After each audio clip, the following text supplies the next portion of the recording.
어제 우리가 이 창세기 1장을 통해서 무엇을 알 수 있었습니까? 이 세상이 우연히 생겨났거나 혹은 인간의 지식이나 능력으로 만들어진 것이 아니라요, 오직 전능하신 이 하나님의 능력으로 이 세상이 창조되었다라는 것이었습니다. 여러분, 그렇습니다. 무에서 유를 창조하는 능력, 혼돈과 공허와 어둠으로 가득한 무질서를 이 빛과 생명이 가득한 질서로 바꾸는 그 놀라운 능력이 바로 하나님께 있다라는 것이죠.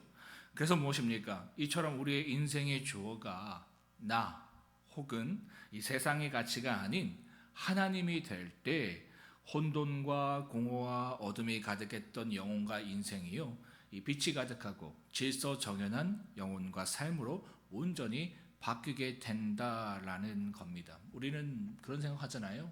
우리의 삶에 어떤 관계가 회복되고 어떤 문제가 해결되고 내가 원하는 것들이 채워지면 내 삶에 빛이 가득하고 또 내 삶이 질서 정연해질 것처럼 생각하지만 그렇지 않습니다. 그러면 그럴수록 오히려 더 큰 혼돈과 공허와 어둠 가운데 놓일 수밖에 없다. 우리의 삶의 인생의 주어가 오직 하나님이 될 때에 그때야 비로소 우리의 삶 가운데 빛이 주어지고 질서가 주어진다라는 것을 창세기 1장이 이야기하고 있다라는 것이죠. 그래서 창세기 1장 볼 때요, 여러 가지 내용이지만 그냥 주어만 보세요. 하나님이라고 말씀하시잖아요. 그죠? 하나님이 하나님으로 되는 거다. 또 말씀하시되 하나님의 말씀으로 되는 거다. 이 얘기하고 있는 겁니다. 그러니까 오늘 우리가 읽을 이 창세기 2장도요, 동일한 이야기를 하고 있습니다. 하나님께서 참된 쉼이, 하나님께 참된 쉼이 있고요, 하나님께 참된 생명이 있다라는 것이죠. 이 얘기를 하고 있는 겁니다. 먼저 2절을 보세요. 안식이라는 단어가 나오죠. 여러분, 하나님은요, 쉼이 필요한 분이 아니십니다. 그런데도요, 하나님께서 창조의 마지막 날에 안식하셨다라는 것이죠. 그렇다면 왜 안식이 필요 없으신 하나님께서 안식하신 것일까? 그것은요, 참된 쉼이 다른 어떤 것에 있는 것이 아니라 오직 하나님께 있음을 우리에게 분명하게 가르쳐 주시기 위해서입니다. 여러분, 그렇습니다. 참된 쉼, 영혼의 쉼은요, 오직 하나님께 있다라는 거예요. 다른 것이 있지 않다. 우리는 근데 늘 착각한다니까요. 다른 것이 주어질 때에, 다른 것 가운데 거할 때에 우리 영혼의 쉼이 주어질 것 같은데 하나님은 그거 말씀하시지 않는 거예요. 다른 것이 없어도 하나님 안에 우리가 있으면 진정한 쉼을 우리는 누릴 수 있다. 즉, 이 얘기를 하고 계신 겁니다. 또한 7절을 보세요. 하나님께서 인간을 어떻게 창조하셨다고 하십니까? 하나님의 생기, 그러니까 하나님의 호흡, 하나님의 영으로요, 인간을 살아있는 존재, 생명을 가진 존재로 창조하셨다라는 것입니다. 여러분, 하나님께서 이러한 말씀을 통해서 우리에게 무엇을 말씀하시는 겁니까?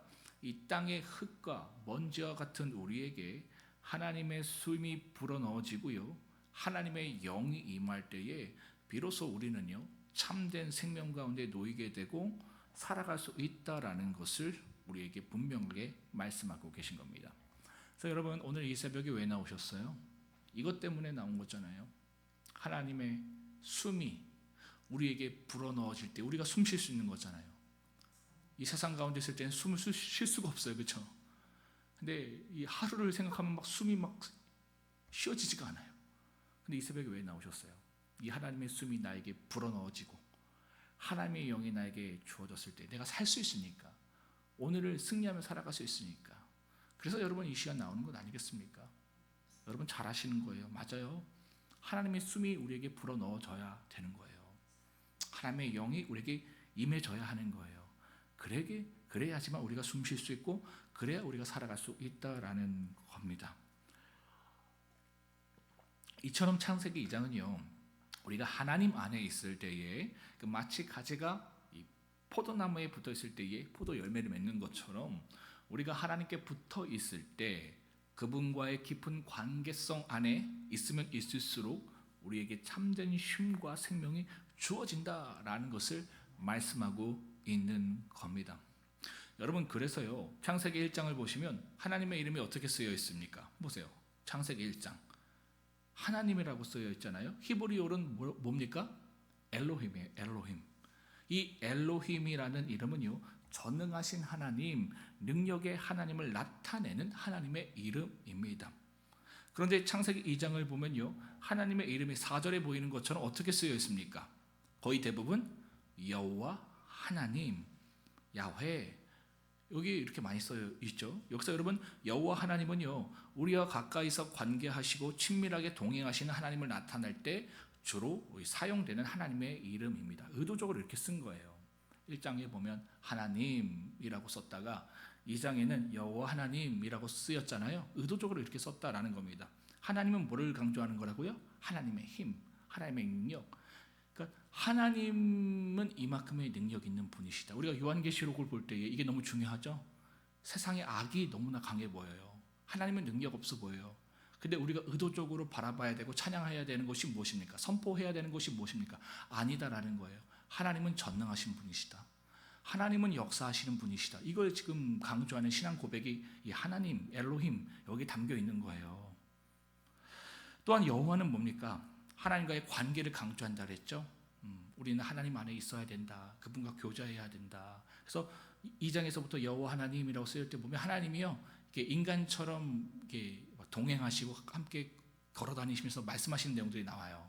1장에서는 그런 게 없거든요. 그렇기 때문에 이처럼 여호와는 이 하나님과의 관계성을 강조하는 하나님의 이름이다라는 겁니다. 이처럼 우리가요, 하나님 안에 있을 때에 우리는 참된 쉼과 생명을 누릴 수 있다라는 것이죠. 그렇다면 하나님 안에 있는 것은 과연 어떤 삶을 말하는 것일까? 그것은 바로 하나님의 말씀을 경청하고요, 순종하는 삶입니다. 이것이 하나님 안에 있는 삶이에요. 우리가 흔히 하나님 안에 있는 삶을 얘기할 때 이처럼 예배드리고 교회 안에서 봉사하는 것, 또 일상의 삶에서 말씀을 듣고 또 말씀을 읽고 큐티하는 것, 이런 것을 우리가 하나님 안에 있다고 착각하거든요. 근데 그게 아니에요. 하나님 안에 있는 것은 오늘 나에게 주어지는 하나님의 말씀을 분별하고 그것을 경청하면서 순종하는 삶입니다. 그것이 하나님의 안에 있는 삶이다라는 것이죠. 그래서 2장 9절과 17절에서요, 선악을 알게 하는 나무가 언급되고 있는 겁니다. 하나님께서요, 에덴 동산에 무엇을 두셨습니까? 선악을 알게 하시는 나무를 두셨죠. 그리고는 아담에게 뭐라고 말씀하셨어요? 17절의 말씀처럼 선악을 알게 하는 나무를 먹지 말아라 라고 말씀하셨습니다. 만약 이 하나님의 말씀을 어기고 그것을 먹게 되면 너는 죽게 된다라는 말씀과 함께 주셨다라는 것이죠. 이것이 하나님께서 인간에게 주신 최초의 말씀이자 최초의 율법입니다. 즉 무엇입니까? 하나님의 말씀을 경청하고 순종하는 삶은 참된 쉼과 생명을 누릴 수 있는 반면에 하나님의 말씀을 듣지 않고 불순종하는 삶은 참된 쉼과 생명을 누릴 수 없는 삶이 된다라는 것을 하나님께서 이러한 말씀을 통해서 우리에게 분명히 말씀하고 계신 겁니다. 여러분, 이처럼요, 하나님의 말씀대로 듣고 그 말씀대로 순종하며 살아가는 것, 그것이 바로 이 하나님 안에 거하는 삶이고요, 하나님과 동행하며 하나님과 온전한 관계를 맺는 삶이다라는 것입니다. 그런데 문제는 무엇입니까?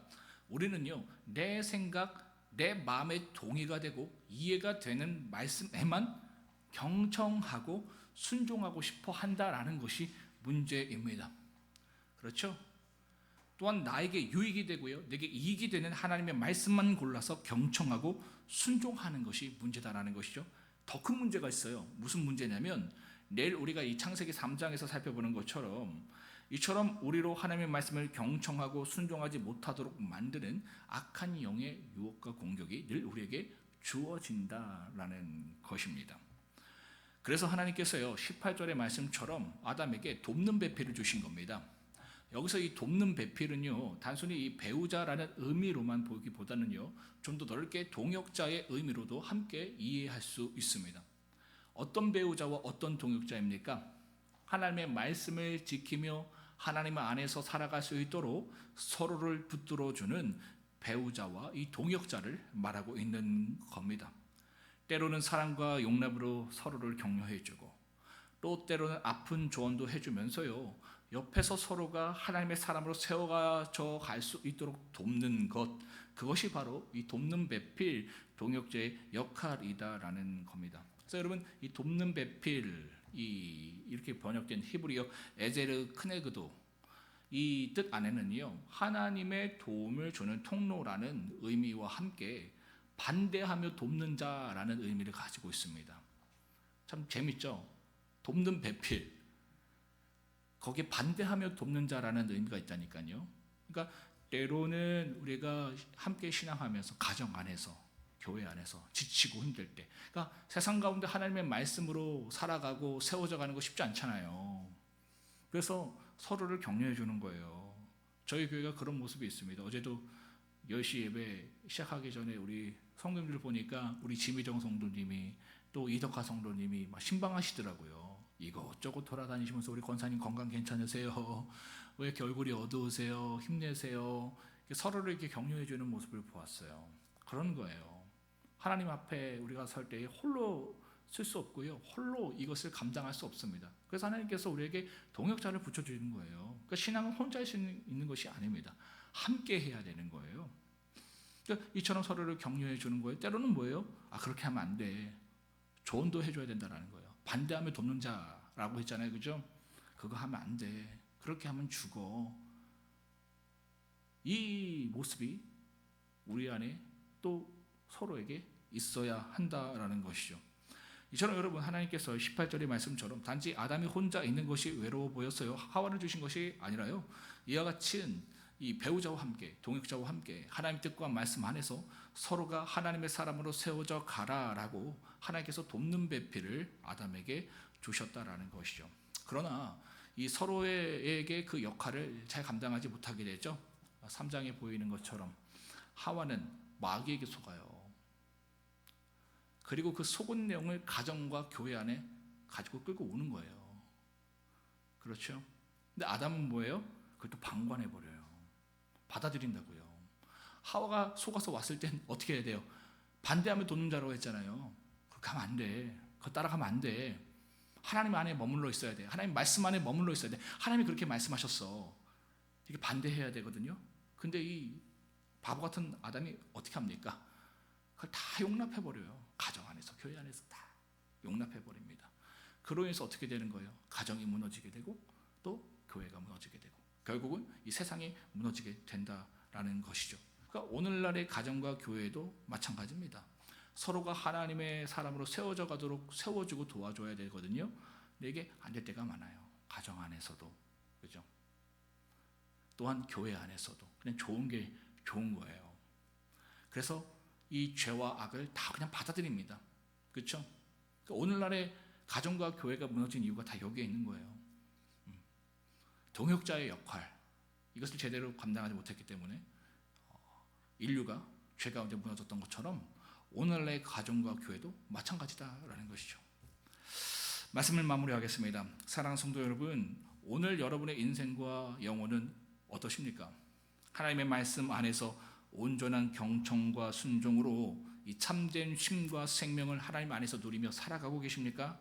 아니면 하나님의 말씀보다 여전히 내 생각, 내 계획, 내 고집, 내 상처, 세상의 가르침, 가치, 이것을 더 의지하고 붙들며 살아가고 계십니까?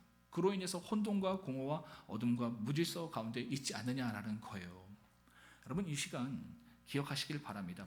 하나님을 떠난 삶에는 잠깐의 즐거움과 유익이 있을 수 있어도요, 참되고 영원한 쉼과 생명은 없습니다. 오직 하나님 안에 거할 때에, 하나님의 말씀 안에 거할 때에 비로소 우리는요, 영혼의 안식을 누릴 수 있게 되고 메마른 영혼이 다시 살아나는 은혜를 경험할 수 있다라는 것이죠.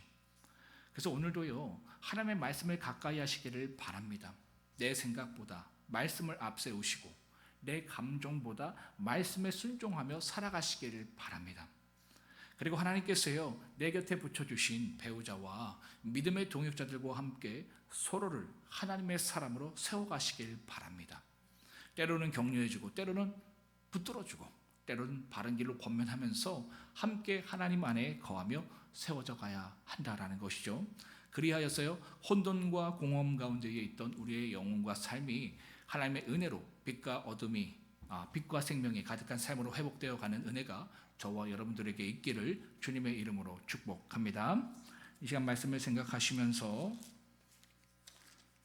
창세기 2장을 한 절씩 교독하도록 하겠습니다. 제가 먼저 읽겠습니다. 천지와 만물이 다 이루어지니라.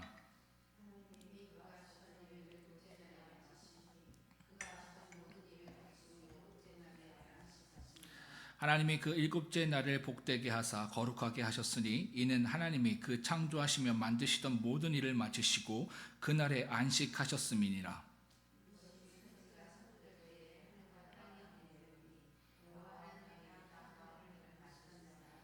여호와 하나님이 땅에 비를 내리지 아니하셨고 땅을 갈 사람도 없었으므로 들에는 초목이 아직 없었고 밭에는 채소가 나지 아니하였으며 여호와 하나님이 땅의 흙으로 사람을 지으시고 생기를 그 코에 불어넣으시니 사람이 생명이 되니라. 그 지으신 사람을 거기 두시니라. 여호와 하나님이 그 땅에서 보기에 아름답고 먹기에 좋은 나무가 나게 하시니 동산 가운데에서는 생명나무와 선악을 알게 하는 나무도 있더라. 강이 에덴에서 흘러나와 동산을 적시고 거기서부터 갈라져 내 근원이 되었으니 첫째의 이름은 비손이라. 금이 있는 하윌라 온 땅을 둘렀으며 무슨 승금이요 그곳에는 베들레헴과 호마노도 있으며 둘째 강의 이름은 기온이라. 구스 온 땅을 둘렀고 셋째 강의 이름은 히데겔이라. 아수르 동쪽으로 흘렀으며 넷째 강은 유브데라더라. 여호와 하나님이 그 사람을 이끌어 에덴 동산에 두어 그것을 경작하며 지키게 하시고 여호와 하나님이 그 사람에게 이르되 동산 각종 나무의 열매는 내가 임의로 먹되 선악을 알게 하는 나무의 열매는 먹지 말라. 내가 먹는 날에는 반드시 죽으리라 하시니라.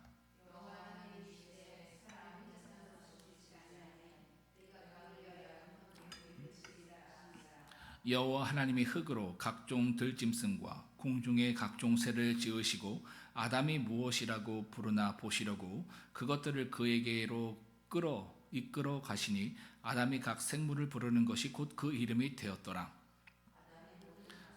공중의 새와 들의 모든 짐승에게 이름을 주니라.